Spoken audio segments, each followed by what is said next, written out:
Reimagining Success, episode 154. You're listening to Reimagining Success, the podcast where we help you reimagine your future, designing a life and career beyond the 9 to 5 that allows you the freedom, flexibility and fulfillment that you've been dreaming of. I'm your host, Anna Lundberg. Now, let's get started on those dreams. Hello there and welcome back to the Reimagining Success podcast. My name is Anna Lundberg. Hopefully you know me by now, but welcome if you are new to this episode. So we are getting near the end of the year. I know we do still have a couple of months left, but we're coming up to that period of reflection, reviewing results, looking ahead, and I'm working with a personal trainer, actually. She's amazing. Hannah, I found her on Instagram, funnily enough. That's how the world works these days. She's an online coach, but she also lives locally. So we just met over the weekend for a big, long walk together, which was great with a group of the girls she works with. But I saw that she posted, hey, we're coming up to Christmas and it's easy to think, oh, there's no point in trying to eat healthily now. There's no point in trying to get fit, because it's Christmas and that's anyway, a big indulgent period. So, might as well just wait until 1st of January. And this really resonated and is something that I'm sure sounds familiar when it comes to your career and your business as well, right? When your business, it might be, it's almost the end of the year. I'll just kind of plod along, or there's no point in changing anything now.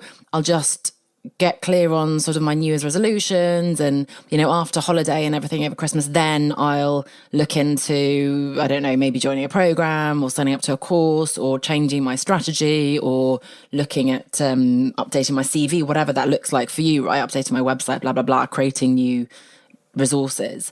And I'd urge you, as Hannah did, her followers on Instagram, not to think that way, because this is really, actually, as I record this, we've almost got 3 months. You're going to get this out when there are still 2 months. I guess we'd say 4 to 6 weeks, let's say, because Christmas is a bit of a write-off. But that is plenty of time to still work on your mindset, if that's something that's important. That's something we're talking today, to review where you are, of course, and I'll be helping you with that with a number of sessions and resources and thought starters here on the podcast as well.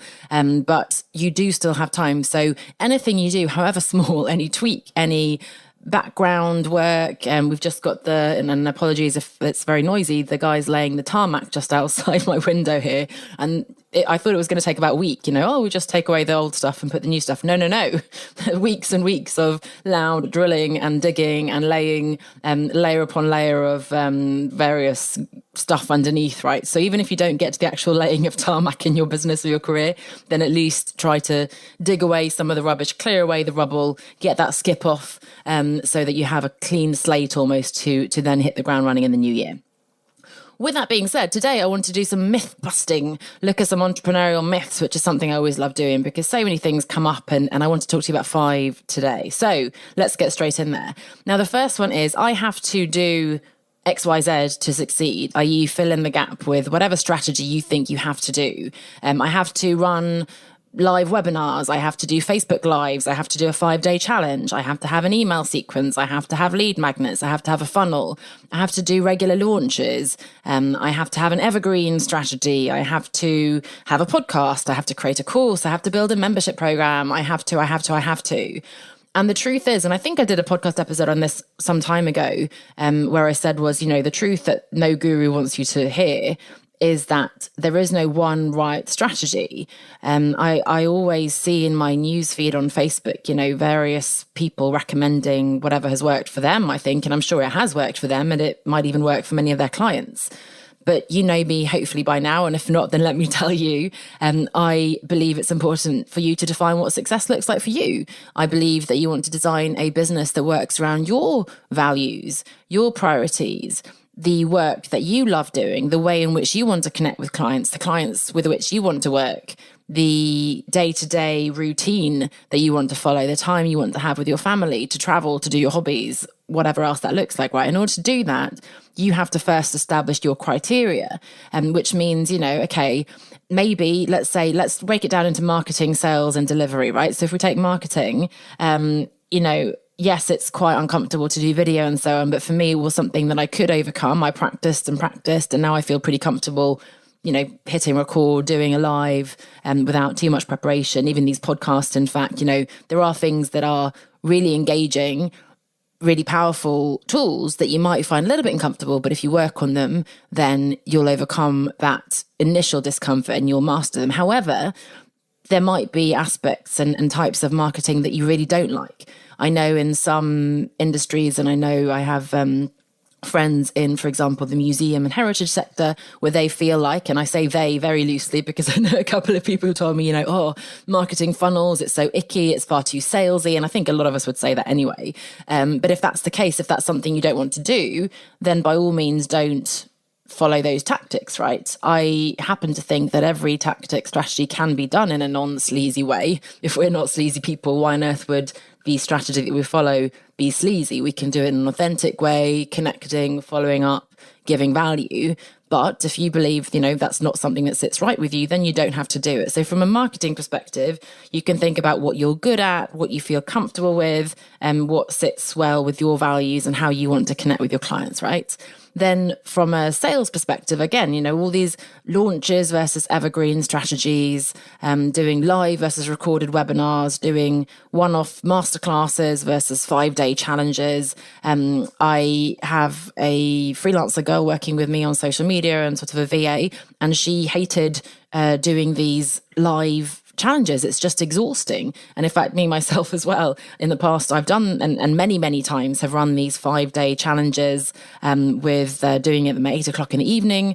For me, because that worked for my timings. I knew my boyfriend would be home from work. I knew that the kids would be sleeping once we had kids.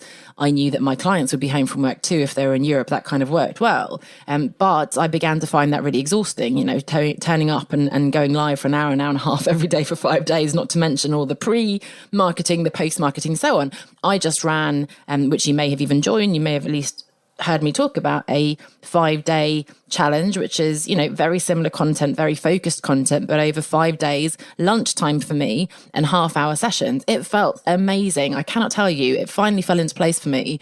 This felt, and I'm sure I'll evolve it in the future. But for me, it was the model that works. I've not seen anyone do that kind of format in the way I did it now. And it's taken me years, to arrive at something that feels good for me, that works for me, that was really engaging, amazing feedback. I got the content across without being too drawn out. It wasn't too exhausting. People didn't drop off because it was too much and so on, right? So from, first of all, the marketing perspective, if you have more time than money, you can do lots of things which take more time. If you have money, then you can do ads and things, right? From a sales perspective, if you want to show up live every day for 5 days, then that's great. It's a great way to connect, to build your credibility, to engage with people. And that's a really high quality interaction that then can lead to high quality conversions.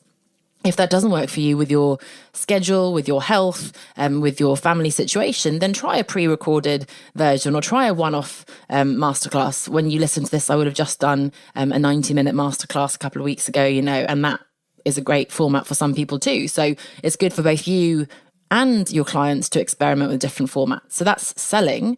And then, of course, there's one-to-one calls as well, right? That's a great way if you prefer to speak to people in that more intimate setting, then that's a great way to get clients as well, right? To convert them. And then finally, delivery. So we talk marketing, sales, and delivery. How are you going to best deliver? Again, people will say, you've got to do a course and you've got to do a membership site. Well, no, you don't got to do anything, right? And if you want to make a massive impact on a handful of people, then maybe one-to-one work and you can go really deep. That's the best thing for you, charging probably more so you can afford to work with a handful of people really consistently, deeply over a long period of time. Or people, I say people, maybe even companies, right? If you're working with corporations, organizations. On the other hand, maybe you have a message that you just want to get across to lots of people. Your passion is to really reach people who maybe can't afford to that level as well, but you think you can make a big difference by just helping them with a few little tweaks. Then you can work with many people with maybe a course or something like that doesn't take as much time from your side, but then is more affordable for more people. I've now spent a large chunk of the episode on the first myth, so I'll see if I can speed up. But I hope you can see that you don't have to follow any of these strategies. You can market with webinars. You can market with ads. You can sell with individual calls. You can sell with live launches, live challenges. You can make money with a course, especially if you've got a big audience. You can make money with one-to-one. You can make money with an ongoing membership program. But a membership program requires you to show up every month creating new content. And maybe that's not something you want to be doing. Maybe you want to be taking 6 months off, half the year off to travel, and you don't want to be showing up all year round, for example. So myth number one, I have to blah, blah, blah to succeed. No, you don't. The second one, I can go a bit more quickly on this one. I have to get it right the first time, otherwise I'm a failure. And that's just not the case, right? I was just listening to Dory Clark's new book, The Long Game, I think it's called, which is so in line with everything I teach. And I've only just started, but I love it already. And she talked about, how she wanted to publish a book, and she had an agent and she tried to get a book deal, and nobody wanted to publish her book because she wasn't famous enough. She spent 5 years, she said, writing articles, getting her message out there before she finally got the book deal. And then another 5 years, and she then built a 7-figure business, right? That's a 10-year period. It's again, that kind of every overnight success is actually 10 years in the making. My business coach I worked with previously, I remember very clearly that she said, I did 11 webinars before I sort of nailed it. These launches, I was just saying how it took me years actually to find a format that works for me, right? So it's not to say you can't make money in the meantime, but if you don't get the 20 people showing up to your webinar, by the way, 30% live show up is quite a sort of average rate, right? If you don't get more than a couple of people buying onto your course and so on, do it again. Learn, deliver incredible results for those people who do give you their time and money, and then they'll recommend you to others. Next time, maybe more people will show up. Maybe you'll tweak it in another way, you'll evolve it, you'll grow it, right? So no, you don't have to get it right first time. You won't get it right first time. And if you're going to succeed in business, you really have to embrace that different mindset of not failing, but learning and just keep going. It's that resilience again. Myth number 3, and this is a whole other episode, so I'll try to keep it short. I can't possibly charge whatever a scary figure is for you because of whatever your excuse is. I can't charge that much because of my industry. I can't charge that much because of the country I live in. I can't charge that much because of the service I'm providing. I can't charge that much because I don't have enough experience. I can't charge that much because I don't have the qualifications, etc., etc. It's not true. There's, something that's a scary figure for you might seem really cheap for me. Something that is very scary for me is something that's cheap for someone else, right? There will always be people who tell you it's too expensive. There'll always be a number that's too high for you. I saw in a Facebook group the other day, they said something like, when you hit your the send button on a proposal, for example, or maybe you tell the price to somebody, you're supposed to, I think it was like hit send and wince or something. You're supposed to have that little bit of discomfort because you've got a little bit higher than is comfortable for you, right? And that will then stretch your comfort zone. But it's not true that you can't charge a number. It's such a subjective piece. It's around value. It's about, having built that trust and relationship with somebody. It's about finding a way to provide the value that actually warrants that amount of money. So, it's not true. I know it's easy for me to say that, but that's something we can talk about separately. And by all means, get in touch if you want to dig into that deeper. But it's not true that you can't charge whatever number you're thinking because of whatever reason you're thinking. And myth number 4, I need a massive audience in order to run a successful business. No. As you may see, if you look on my Instagram, as of recording, I've got about 1,000 people, about 1,000 people on Facebook. LinkedIn, I have almost 10,000, I think. Podcast listeners, I don't have 8 million podcast listeners quite yet. I'd love to get to a bigger figure, but I value and appreciate every one of you. And I'm running a successful business, even with, can you believe it, less than 10,000 followers on Instagram, even with not having those millions and millions. So it's in quality, right? It's in the relationships and the trust, and it's being patient as well. And of course, building the momentum. I often get people who say, I've been following you for years. And then finally they decide to work with me, which is a very slow conversion, but that's fine. You don't need to have a massive audience. Yes, by the way, coming back to the first one about creating courses and things, if you're going to launch a product that costs $10, whatever, you're going to need a massive audience to make a 6-figure income, right? And if you have one-to-one coaching for whatever it is, then you're not going to need as many, right? So that's why, of course, that's a great way to start with more sort of high quality, low quantity, I guess, services.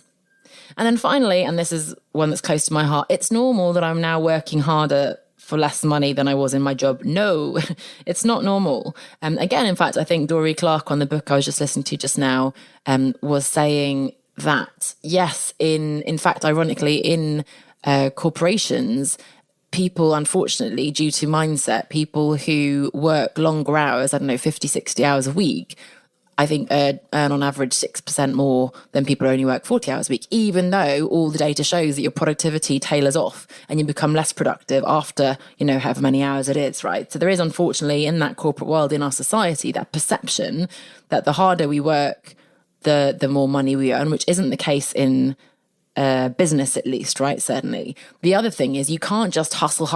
And I've said this again and again, to create a successful business, because it will be a successful business based on hustle. You can't then squeeze in family time and relaxation and exercise and work that you actually love, because there won't be any space anymore. You will build a successful business on clients, on projects, on a lifestyle that you don't want. So no, please don't let us normalize this hustle for less money. You can earn more money with your own business, certainly if you have diversified income streams, certainly over years. Again, think of Dory Clark's 7-figure, over years, almost anything is possible over enough time with enough effort and patience above all. So a little bit consistently over a long time is going to get you much further. So those are the 5 myths I wanted to share with you today. I'd love to dig into them in more detail. I'd love to hear from you which of these or which other myths or maybe beliefs do you hold that are really getting in the way of you moving forwards with your business. So get in touch. You can, of course, connect with me on your favorite social channel, or you can email me at podcast@onestepoutside.com. Thanks so much for listening, and I'll see you next week. Bye for now. Are you ready to build and scale your business to achieve everything you dreamed of when you started, without sacrificing your personal life and your sanity to do so? The truth is that escaping the 9-to-5 is not just about saying, I quit, to your boss, or putting up a website and ordering a set of business cards. A sustainable escape requires you to design and build a viable business that consistently brings in income and that fits in around the other priorities in your life. Join us in the Outsiders Business Accelerator to get ongoing coaching, training, and mentoring to help you create a long-term brand and business that works for you. Read more and apply at onestepoutside.com/accelerate. That's onestepoutside.com/accelerate.